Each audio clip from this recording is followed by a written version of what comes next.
Hey everyone, I want to thank you for tuning in to one of EPARTRADE's Race Industry Now Tech webinars. If you're a part of the racing industry or you're just passionate about racing tech, don't forget to like this video and subscribe to our channel so you never miss a new episode. Morning and welcome to Race Industry Now, the weekly webinar series from EPARTRADE, presented to you by ARP, Performance Plus Global Logistics, Feria, Peak, Fifth Third Bank Motorsport, Quarer, and CTEC Manufacturing. I am Francisque Savignan, the founder and CEO of EPARTRADE, the racing industry, every minute, every day. This is episode 545, and we're going to be talking with Halo P1. With me this morning are Judy Kin, the co-founder of EPARTRADE, and a wonderful host, Mr. Brad Gillie. Judy? Thank you, Francis. Thank you, everyone, for joining today. We are delighted to have Halo back on this technical webinar series. You know, they are just one of those companies that is innovative and dynamic and really have made a huge footprint within our industry. Delighted to have them back on. Brad? Yeah, I am as well. We had a great time the last time we were on here and learned a lot about the amazing products that they make. So I really look forward to today's presentation. And Judy, Francis, we'll talk to y'all here shortly and really look forward to learning about what we have coming up here today. Our topic today, the title, The Science of Braking, KPIs and Data That Win Races by Halo P1 Brake Fluid. And our panelists today, we have Lloyd Ker, the CEO, Dan Stafford, Chief Development Chemist, and Sergio Bonfanti, Motorsport Industry Expert. So as we're getting everyone on, let's welcome Halo P1 and look forward to a big one. Lloyd, we see you here. Let's go ahead and get started. Tell us a little bit about what we're going to be talking today. I know you have a great presentation lined up. Yeah, well, still the guy's thunder, Brad, but really good to see you again. It's been a little while since we last were on. How long ago was it? About a year ago? It doesn't feel like that long, but you're probably right about that. Yeah. So yeah, today will be Dan Stafford, our Chief Chemist, Chief Development Chemist, and Sergio Bonfanti, who's been working with us from a brake engineering perspective, from a technical engineering perspective. And the whole thing will be around, proving the performance advantage of Halo P1 through data rather than through perception. Yeah, I like that, especially when we're, talking about real data and we're talking about real numbers. Sergio, welcome. Tell us a little bit about yourself, if you don't mind. Good morning, good afternoon, good evening to everyone. Involved in the racing industry since 34 years. As you can see from my face, I'm not that young anymore, unfortunately, but still enjoying. So I'm delighted to be here with you today, and I will try to make, in as much as possible simple words, the explanation about the data and the KPIs we are going through when introducing the product to a new team. Awesome. And Dan Stafford, welcome here. We look forward to picking your brain with a lot of great knowledge. And again, I love it when we start talking about things that really involve true data and what you really see in the numbers. How you doing? Yeah, I'm very well, thank you. Good morning, everyone. Yeah, so I'm Dan Stafford. I'm the Chief Chemist of Halo Biolthene. So I get involved with all the chemistry side of the products and in the development and things like that. That's wonderful. Before we get started with the presentation, I do want to start with this. And when we talk about the products that we're featuring here today and talking about the technology and all the data, where is Halo P1 available? Is it just in Europe or is it in other regions as well? It is in other regions as well, even in the US. Sorry, Lloyd, over to you, please. And all good. So it's in all of the main territories, Brad. Yeah, for our audience here, I just want to make sure that everyone knows this is something that they have access to. This is something that they can get. And this is something that will be a huge benefit because, look, we talk about all the things that make us go fast. And I think as every racer knows, going fast also involves being able to slow down very efficiently and consistently throughout the course of a racing event. So I know we have a PowerPoint presentation. Is that something you want to get started, Lloyd, Dan? Right, if you crack on to the next slide, and for just for the benefit of some in the audience who wouldn't be familiar with Orthene, obviously Halo's our own project, our own brand, but I'll go through a bit of a backstory on Orthene, and then Dan and Sergio will go through the fun stuff and the technical stuff, and then we'll finish off with a Q&A. So launching into the introduction, just to give the audience a very high level overview as to to Orthene. If you just flick onto the next slide. And again. So we've got a fairly extensive background in brake fluids. We are the world's largest specialist producer of brake fluids. That's all we do, just one core focus. And traditionally for, well, the last 50 years, it's our 50th year next year. It has been 100% private label model. So you can think of any of the main big brands out there, mainly in the aftermarket automotive space, and also in the performance space. If they've got a brake fluid, it's likely that that would come from our factory. So that's been a very successful model, and we want to continue that for as many years as we possibly can. But what we realized, if you just flick onto the next slide, what we realized with a private label model is that to maintain that cutting edge technology and innovation, we had to get closer to the consumer. And one thing we're really passionate about is racing.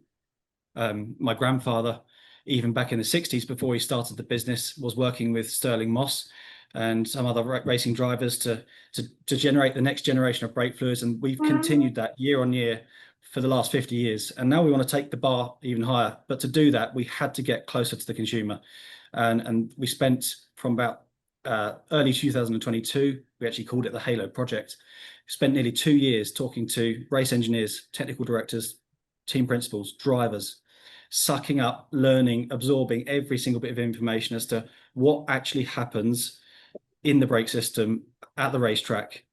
And we compiled all that data and all that learning into what is now the Halo P1, which we launched in January 2024.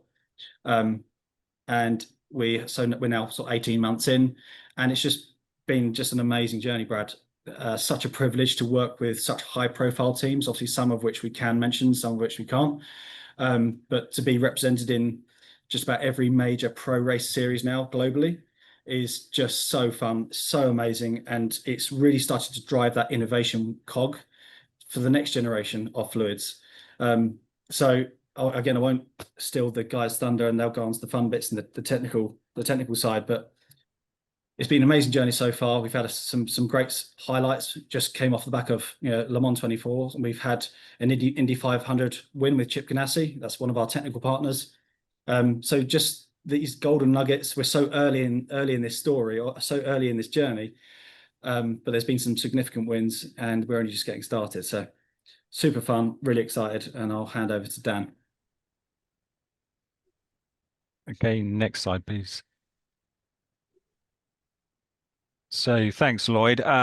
If you tuned into our last year's presentation, it went into great detail about brake fluids in general, how we make them, what they consist of, and things like that. But in this one, I'm just going to really talk about racing brake fluids, because they're actually quite different to brake fluids you would put in your car and drive on the street. So a road brake fluid is a blend. So it's a blend of a number of chemicals. The main groups of these are glycols, glycoethers, borate esters, and additive packs. And they're all blended together. The glycols are primarily there to give you a lubricant function. Glycoethers are basically the main body of the fluid, and the borate esters is what gives you your performance. And we blend all those together to give the different characteristics you need for a road fluid. As Lloyd says, we make about 20 million liters of that a year, so we're pretty good at it. But it's a blend. With racing fluids, it's completely different. Racing fluids are not a blend; they are a single custom design molecule, which we make and design ourselves. They are an ester. All the racing brake fluids on the market are custom design molecules. They're pure molecules, and we add some additives to them as well to give the performance advantages and different characteristics we need for the different racing products. But the design premise is fundamentally different. Obviously, the road fluid, you need a longevity. They typically stay in a car for 2 to 3 years. Needs to protect the components from things like corrosion and galvanitic attack, because you've got lots of different metals in the brake system. We need to make it from commercially available ingredients, because as we say, we make 20 million liters. So we need to be able to get hold of those ingredients in big volume. It's obviously cost competitive. We have a lot of competitors in the market, and we need to make it in high volume. With a race fluid, it's completely different. We're focusing on ultimate performance only.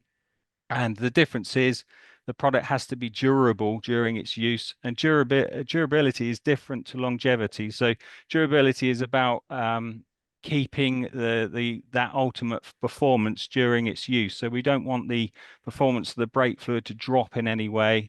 And because that will affect the operability of the brake system in the race car. One of the fundamental precepts as well of a racing brake fluid is fluid dynamics, and I'll go on to that in more detail in a minute. But it's basically the science of how the fluid behaves in the car during race conditions. And as I said, we synthesize these ingredients. We actually design the molecules here at Orthene in London, in England. And another important thing, we don't want any impurities in the product. So we spend a lot of time purifying the product before it goes into a bottle.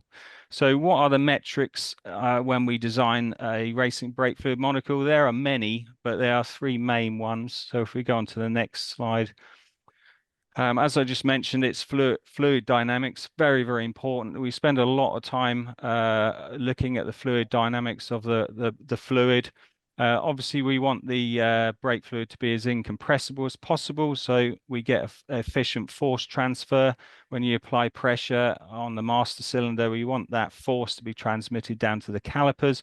If there was any compressibility, you would lose efficiency, and you lose that connection, the feel of the brake fluid, of the brake pedal, if you like, if any of that force was absorbed. So we spend a lot of time designing the molecule to make it incompressible. And also, the process of braking is all about pressurizing the system and then releasing that pressure, and the pressurization or the braking event is very important, but also when it's depressurized, when you're coming off the brake pedal, that is also very important. So we need a linear response. So we want the fluid to behave in a linear way when those pressure events happen.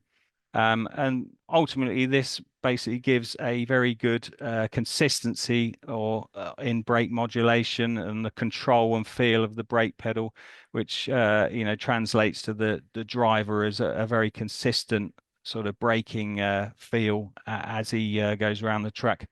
And we attain this by our custom molecule design. We spend a lot of time putting ingredients together, reacting them together in the lab, and then testing them chemically and also in test rigs to see how they behave under racing conditions. So next slide, please.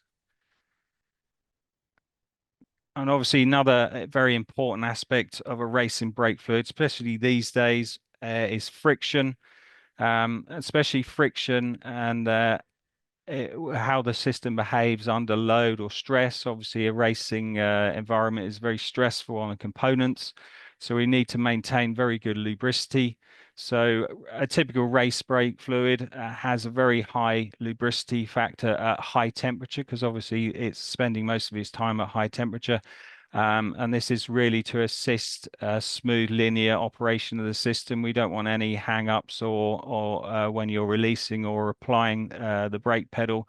We want it to transition very smoothly, and high lubricity assists this a great deal. And especially in a brake system, obviously, it's all about how the elastomer or your seals behave against the metal surfaces.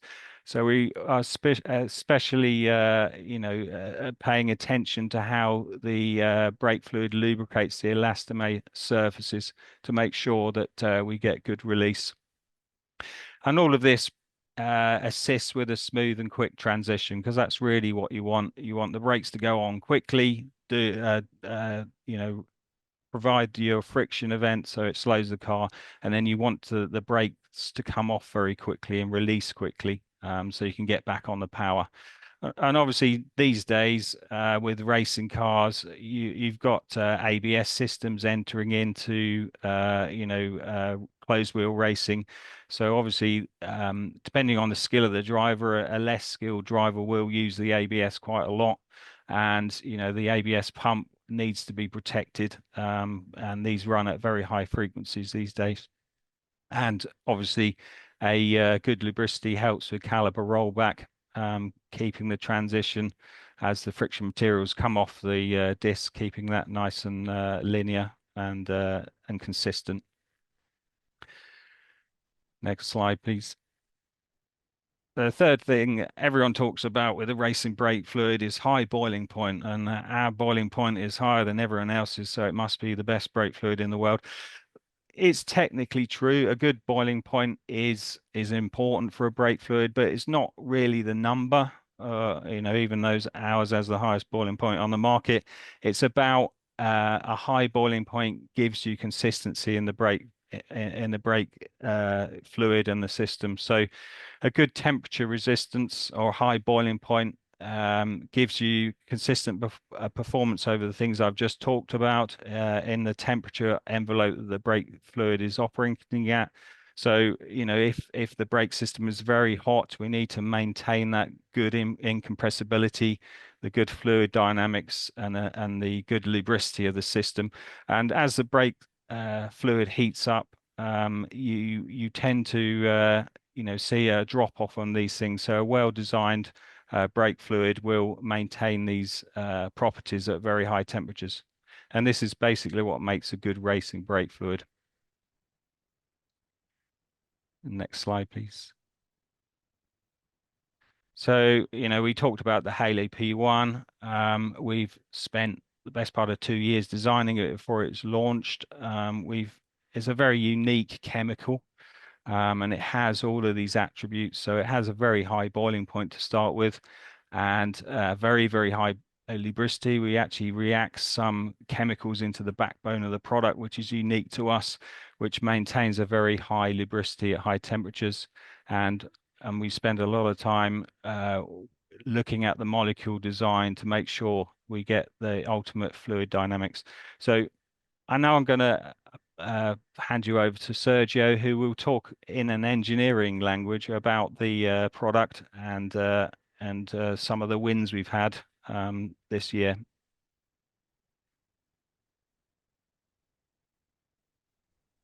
Thank you, Dan. If we can go to the next slide, please.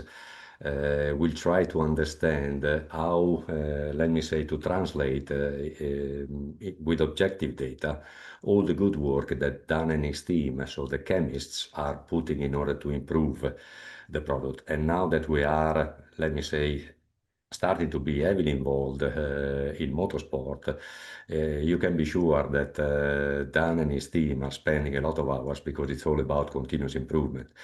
So the P1 is the starting point, and then you will understand later on which one is the broader vision.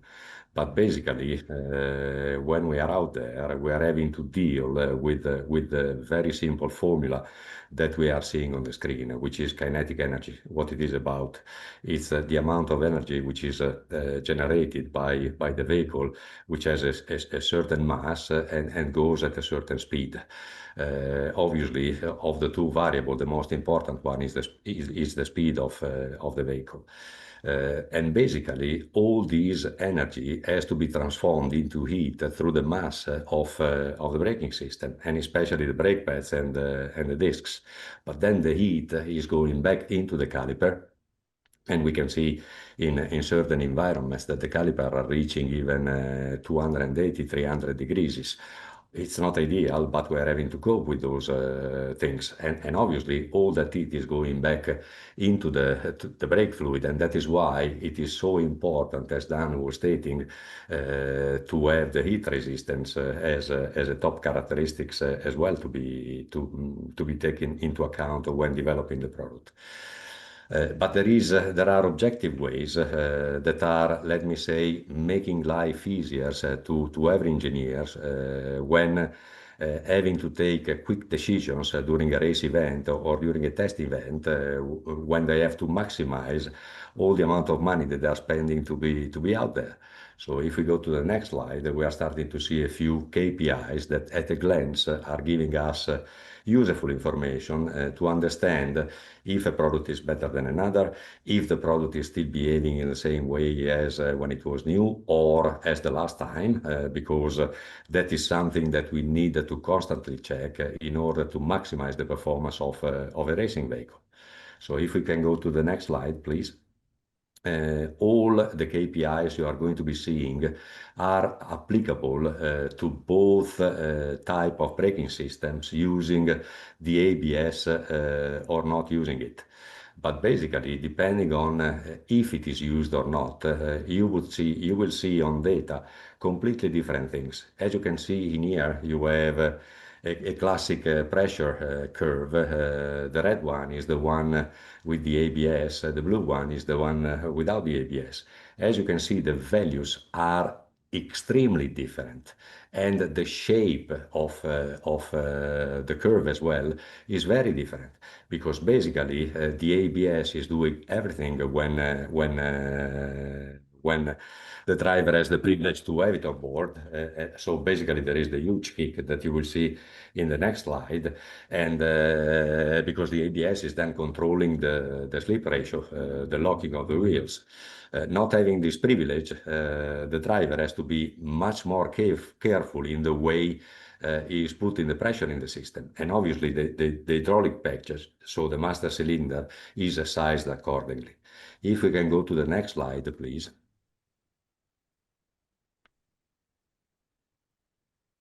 You can see in here exactly the kick. On the x-axis, you have the pedal displacement. Obviously, we had the privilege to have a potentiometer installed on the car. As we are working, let me say, in the pro area of motorsport, many teams are using all kinds of sensors applied on brakes, and the potentiometer is able to measure the pedal displacement. In this case, in function on the y-axis, there is the pressure. So you can see on the very right, and it is divided, green it's the front axle, red is the rear axle. As you can see, you see the huge kick at the beginning of the braking on the right side of the graph. So it is reaching approximately 120 bars in this case, and then there is the release. Yeah. The most important part of the braking is the one right in the middle, because the driver is already releasing. The car is not anymore with a four-wheel straight. So basically the driver is starting to brake and turn at the same time.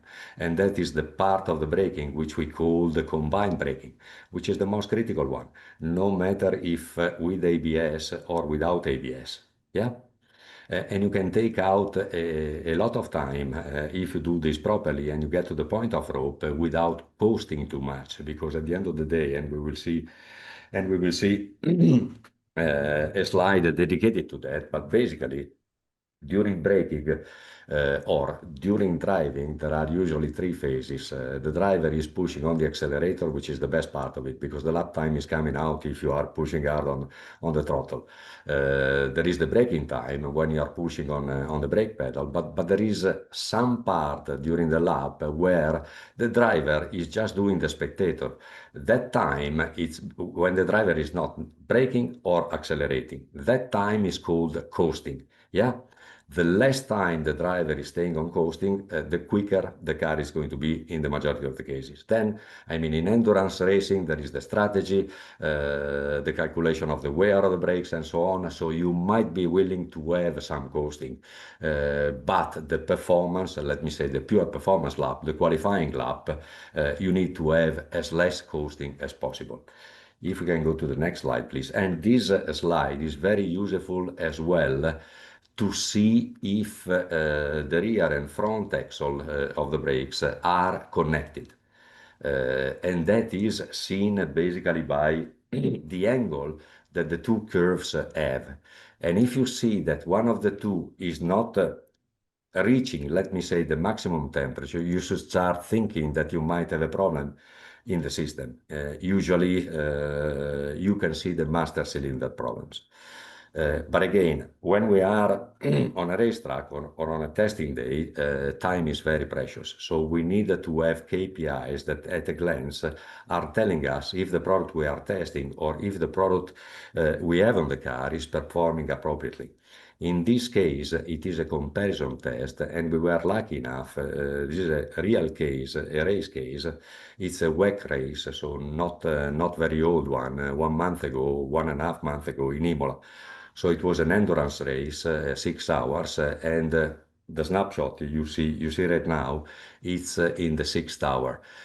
Obviously, as you see, 2 data, they are coming from 2 cars, but we were lucky enough that the 2 cars were having the same brand, the same setup, the same pro driver, 2 pro drivers, so the same level, and they finished the race with 15 seconds of difference. One of the 2 went to podium. Yeah, so it was the perfect situation to see the progress during the race of the performance of the product. And in here you can see on the left side the deceleration on the X-axle and the pedal displacement on on the Y-axle. The one in the middle, it's more of the same. What I mean is that on the Y-axle, you still see the pedal displacement, but on the X-axle, you have the brake pressure. And you can appreciate how the green dots, the white line, it's, let me say, much less variable, so much more stable. And if you can see in the center one, there were at the end of the race 4 millimeters of difference in advantage of the white one in terms of pedal displacement, which means a much better feel. Yeah. And you will see how that is going to pay off. You can start appreciating it on the right side of the slide, because that is a GG graph where basically the bottom of the art is the deceleration, the upper part of the art is the acceleration of the car. And you can appreciate how green is dominant in the graph, which means that there is a much better acceleration, and the combined braking, especially if you see on the right side, because this was a left, there were more corners on the left, and therefore the loaded wheels are the ones on the right, and that is why you see on the bottom part of the art more dots on the right side. But basically, there is a much better longitudinal deceleration, being the lateral basically the same when 4 wheels are when the car is on the straight. If we can go to the next one, please. So these graphs are basically taking from the same as the ones you saw before, and you can see that out of the corner, the speed on the green line left of the slide, it's always a couple, 2 or 3 kilometers higher than the red one. That is because the feeling is better. The driver is more precise and is able to release in a much better way. And those 2 or 3 kilometers are kept until the next braking area, which means that is paying off in lap time. And if you can see the pressure curve right on the bottom, which is generating that delta of speed decreasing, you can see that the green one is much lower and much more precise. Yeah, and that is again about feel. The higher speed might be a function as well of a quicker release, so of a rollback of the piston, which is basically stopping the friction between the pad and the disc in a quicker way. And you can see that in the right side of the graph, because you can see the traces of the front and rear discs temperatures, and you can see that the green line is always below the red one. Too small to read the data, but there are 30 to 40 degrees less in the disc, which is a privilege for an engineer, because you don't want your pressure of the tires to be upset by the heat which is coming from the brakes.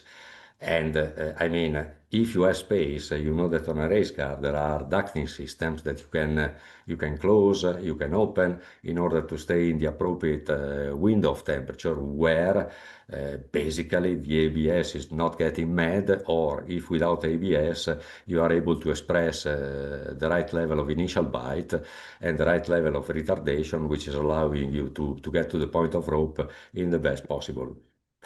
If we can go to the next one, please. So this was basically the feedback we were given by the engineer that was making the case that I just showed you. So I'm going to read it to you. During winter testing, LOP1 has a clear advantage in compressibility and lifing. The team is French, so lifing is less deterioration. Feedback was positive, and when drivers had no clue what product they were using, anonymous test. We faced no issue and all parts look clean, not more used than expected. Braking is one of the weaknesses of our car. These improvements help a lot, both on peak performance and long stints. We plan to run with halo fluid on both cars for Le Mans and the rest of the season, which is the best compliment that I believe we could have received. If we can go to the next slide, please. So in ABS, even when we have a car with ABS, there is another KPI which is nice to have if we don't have the potentiometer installed on the car.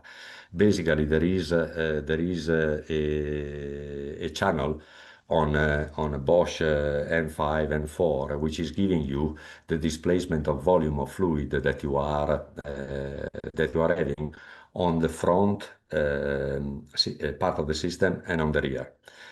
So basically, if you are only having the variable of the fluid in the system, you can appreciate, let me say, the advantage that the fluid might give in terms of incompressibility, as Dan was rightly stating. If we can go to the next, please. And this was the topic I was already touching while presenting another slide. These are basically the three phases that you can appreciate.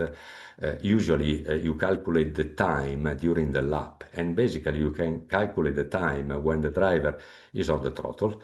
You can calculate the time when there is pressure in the system, and therefore when you are on brakes, and you can calculate as well the time when basically the driver is not pushing on the accelerator or on the brakes, and that is the coasting time.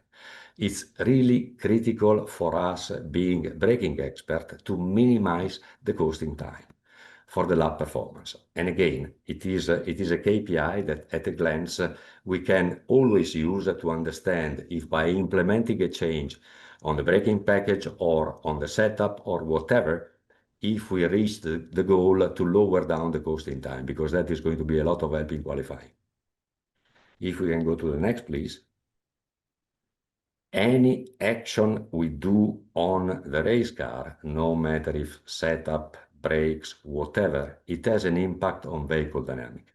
And this is the classic KPI that engineers are using, the Joe. So the attitude of the car to be oversteering or understeering, because any change you make on a subsystem on the car, it has an impact on the wider system, which is the race car. And basically, you want to see this graph, the thinner the better. Yeah? I hope I've been clear enough and exhaustive enough. So I think I'm ready to pass back the word to Lloyd for his finishing slide. Thank you. Thank you, Sergio. Yeah, again, I hope that's been really helpful and very insightful. Thank you very much. So if you just pass on to the next slide. So I guess some of the questions we've had from race teams and from our customers is, what next? Is it one product strategy, or where are we going? And I think the beauty of being a chemical expert in the motorsport space is that we're getting direct feedback from these teams saying, look, if you can help us improve your brake systems, our brake systems this much, could you help us with this, or could you help us with that? And we've dabbled in a few things, and we're already supplying some weird and wonderful things, very, very, very specialist, to some of these high profile teams, because they see us as chemical experts. And I think Previously, we have probably been very brake fluid focused, but I think now we probably see ourselves as more chemical engineers, making fast cars faster through expert technology, expert chemistry. So it's broadened our outlook, and there's already some projects that are rolling for 2026.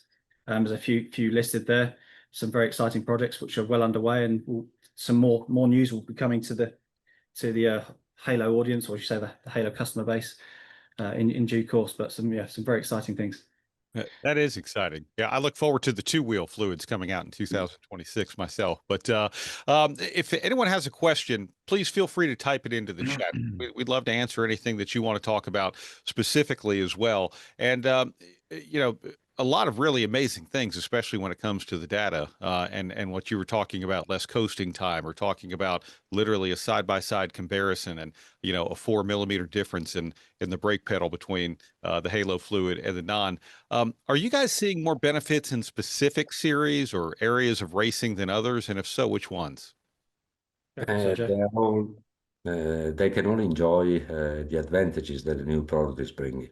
No matter if with ABS, without ABS. At the moment, we are mainly moving, let me say, in the more professional part of the racing industry. But because we are still, and it's going to be continuous improvement. So you need to rely on vehicles, pro drivers, and very skilled engineers in order to move fast, because racing is about being fast. Yeah, well, I think we all know that when it comes to professional series, we're not talking about seconds on the racetrack. We're talking about fractions of seconds, and Absolutely. and every little bit can make a difference, which is a big thing. We did have a comment from Peter Weiss. He had to run into a meeting, but he says he talks with you constantly, Sergio, and the problems in his team. And he just wanted to say hello to everyone. And as soon as his situation allows, he's going to switch over to Halo Fluid. And obviously, if this is someone you're spending time with, he, knows the details of everything that you have going on. Yeah, well, I know Peter quite well since 35 years. I think he was one of my first teachers about data acquisition. That means that Peter is much older than I am. And I saw him the last time, last weekend at Le Mans. So we are tuned. It's always great to be working with him, because there are two types of engineers. The dogmatic ones, which are usually listening to the customer, to keep him happy. And there are the real engineers ones, which are the ones that wants to know, that wants to find out, that they are curious, and they are triggered by data. So it's all about data for them, and those are the ones that are usually winning races. Mm-hmm. All right. Here's a question from the chat. It says, can you give any insight into differences between a motorcycle focused and an automotive focused brake fluid? Separate question, are there any long-term concerns we should have when utilizing a racing brake fluid regarding system protection, much like using distilled water in race cars instead of coolant? So that's a two-part question. So I guess the difference between motorcycle and automobile, and then is there any worry about, longer term concerns in having brake fluid? I'm sure in a racing application, we're changing brake fluid much more often than we are in a street application. But how could you answer that? You want to take that one down? Yeah. So with a motorcycle, you've got a lot more intrinsic vibration in the motorcycle from the engine and things like that. And generally, the master cylinder reservoirs and supply pipe work are very close to the engine. So, I ride motorcycles. I'm not really interested in cars at all, but, it's the job. So if I'm into my BMW, so they put the rear master cylinder really close to the engine. Not a particular problem on those bikes because they're 4-cylinder, but some of the B twin bikes, you can get a lot of, it's not bubbles or anything like that. It's called a constant air entrainment. So you basically get the fluid churning over. So with a motorcycle fluid, and it's something we're finding out about because a lot of people in the motorcycle industry went for a 5-1. for road bikes specifically. But the problem with the 5.1, it's really too thin, and it tends to break off the walls of the master cylinder, and you can get air entrainment. And this is a big problem on sort of V-twin bikes. Certainly the brands that put V-twins in motorcycles. So well, for road bikes, we're in the process of developing bespoke brake fluids, which change the surface tension of the brake fluid to stop that air entrainment happening. On racing bikes, they're again extreme machines. Products like P1 are very important, and they're making good penetration into the racing bike market. But with bikes, it's very emotive. We're bikers, you get very emotional about the thing. So the rider has a lot of preference about the lever feel. So, obviously Sergio would argue with me, and you say you could change that with master cylinder displacement, change the size of the master cylinder and all that. But you can have we've done a lot of testing in British Superbike with one of the major Japanese manufacturers. Same bike, because they're all homologated. They have to be exactly the same. But one rider loved P1 and the other rider didn't like P1 at all. But he liked another fluid that we put in there as well, because we tested two fluids on that day. And, there's no sort of a tangible scientific reason why that is the case. But, it's just the way people ride. Some people have different braking styles, so they like different setups, and it's good for us because we can get to design custom fluids. Yeah, I love that. By the way, as a BMW rider myself, who's about to change the brake fluid on his Boxer Twin tomorrow, I'm right there with you. So, yeah, brilliant. Question came in from email. What makes the Halo P1 better than the highest grade brake fluid from Ferodo? It had FRF 340 and AP Racing. As I know, otherwise, Orthene is producing the brake fluid for Ferodo and AP Racing. That's the first question from this email. Dan, if I kick that one off, obviously we're very have to be very sensitive as to some of the brands we produce for, and it's not something we're going to be sharing on this call in terms of how, what, why, when. But just talking through the process in which we make the Halo P1, Dan, do you want to talk us through about the polarity and the purity of which that fluid is compared to other fluids? First thing, it was alluded to there. We do produce a lot of bracing brake fluids, but they're all different formulas because we work with a lot of OEMs, brake system manufacturers and suppliers and things like that, and they want, they come to us with a particular key attributes they want from their fluid, and we develop them. So the fluids aren't the same is the first thing.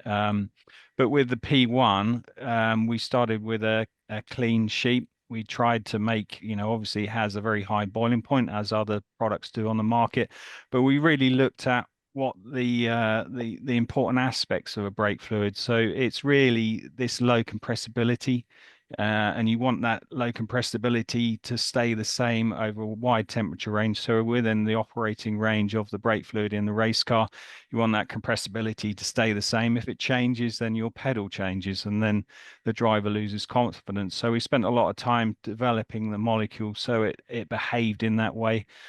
Obviously, lubricity is a big issue, as I mentioned now, with ABS systems on race cars now, particularly the closed-wheeled systems. So it's something, there is a major racing brake fluid on the market which does suffer problems with lubricity. We became aware of that, and we engineered that into the product because it is a problem at high temperature. So you need to maintain that lubricity at high temperature. And all of those things are, as I mentioned, it's a custom design molecule. So we sat there and we worked out, we got the ingredients and we started reacting things together to make this molecule. And then we played around to get it to perform exactly how we wanted it to, and we took it on with Flying Lizards, Lamborghini team. We did a lot of hours on the track with them, testing how it behaved in different scenarios, high temperature, heat soak, and all those sorts of things, just to make sure we could deliver the best brake fluid on the market. with empirical testing, because that's important. You know, you can sit there, I'm a chemist, I sit in the lab with my pots and pans and develop all these things, but if you don't test it in a car and involve an engineer, because that's what racing's all about, it's an engineering discipline, not a chemistry discipline, and get that translated into a product, and that's what makes it different, is the hours we put into it, because we spent 2.5 years developing the product. So and a lot of that was in the car. Another question, just curious, for a street car that does many track days, do you recommend staying with the DOT brake fluid or use the racing brake fluid? Any seasonal difference in your answer as well? It depends what the car is. You know, it's if it's a very high performance car, then you know, we do produce, and there are lots of products on the market which are racing.4, so it's a kind of hybrid between the two. So they are a DOT fluid, but they do have a high boiling point, and they have all the attributes of a DOT fluid. But really, Halo P1 is a super high end. You know, it's the pinnacle of motorsport. You know, and to be fair, if you're putting it even in a road supercar, you probably wouldn't see masses of difference. You know, we're talking about milliseconds of difference, you know, in a high-end racing series. So, you know, that's really what the product's aim for. It's a learning experience for us, and a constant ability to develop and drive our market and our products forward, but also to service, you know, the high-end race series like Formula One, NASCAR, and series like that. Okay. If I may, Brett, Is it fair?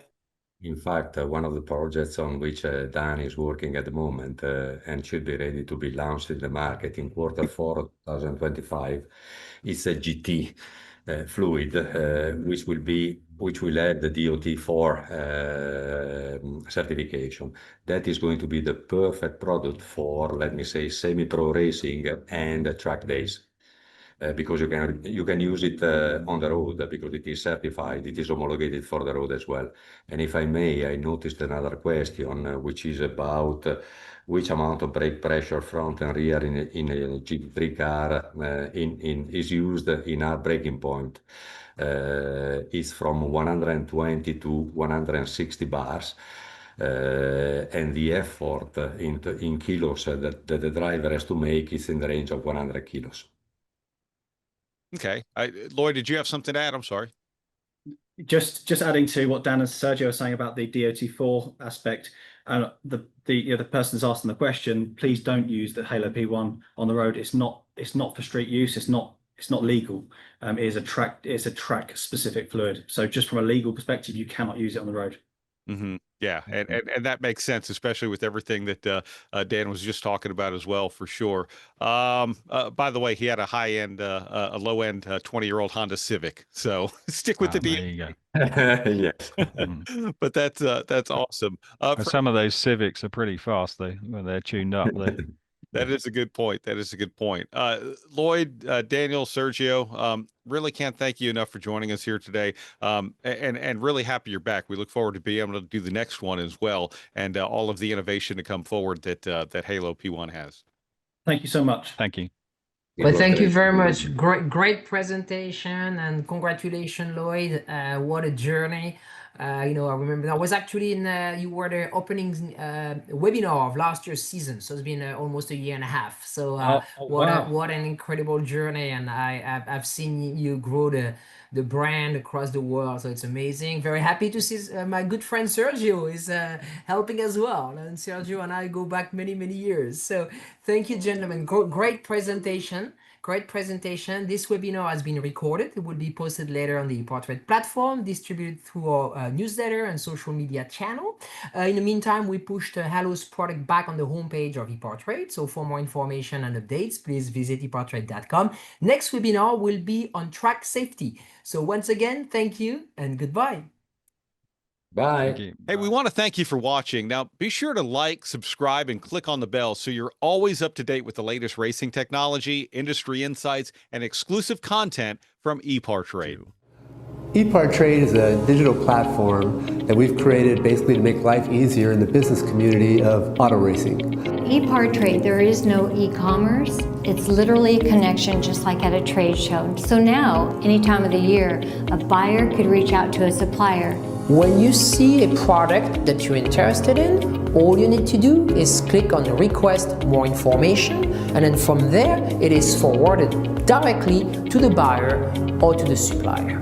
EPARTRADE really eliminates having to travel, closing down your shop. Now you have a place to showcase globally your racing product and technology.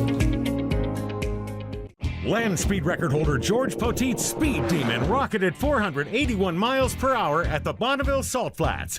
You don't go that fast without ARP fasteners. There is no way that we could go the speed that we've gone, the number of times we've gone, with a lesser quality bolt than ARP supplies to us. And we absolutely wouldn't be where we were today if it weren't for ARP. When failure is not an option, it's ARP-bolts.com. We're Performance Plus Global Logistics. Our team of dedicated performance industry and logistics experts get valuable cars and components to the track on time in top condition. We provide expedited logistics solutions for the performance industry using direct routes instead of deferred options, and communicate all necessary information to the appropriate resources to meet regulations and ensure a smooth transit and secure delivery, both domestically and internationally. And we exceed customer expectations by providing best-in-class service with an efficient and cost-effective system in place. Contact us today to book your next shipment. You work as hard as your truck, and you have no time for downtime. That's why more truck owners trust Blue Def, America's #1 diesel exhaust fluid brand. Each batch is guaranteed pure, so you can avoid costly repairs caused by inferior DEF. Demand America's best for your truck. Blue Def and Blue Def Platinum. Put trust in your truck. With roots in the Midwest that date back well before the Model T, Fifth Third Bank has a long history of serving the needs of automotive companies. While much has changed over the years, our passion for helping businesses put cars on the road and on the track has not. Today, we are more committed than ever as a member of SEMA, a founding member of PRI, and a sponsor of multiple race teams across several racing series. Where can we take your business? Fifth Third Bank. Where will you find Ferrea racing components, circle track, drag racing, and any top race shop? In every form of motorsports competition, our valves and valve train components deliver race-proven design and technology. And we've brought that same performance to our street applications as well. We're backed by 5 decades of experience, an extensive range of off-the-shelf components, and our custom valve department has the fastest turnaround times in the industry. Ferrea Racing Components. Stand with us or race against us. When it comes to pushing the limits of performance, the pros know there's no room for compromise. At Crowder Cams, we don't just engineer camshafts and valve train components, we redefine what power means. Since 1955, Crowder Cams has been the name trusted by racers, engine builders, and gearheads around the globe. Whether you're building a street machine, a dragster, or a track car, Crowder Cams provides the muscle you need to dominate. And with Crowder, victory is within your reach. At SeaTech, we're on a mission to lead the storage industry through innovative custom-built solutions that meet every challenge head-on. Designed for versatility, whether in a commercial setting or at home, we create high-quality, durable products that stand the test of time. SeaTech, engineering and innovation.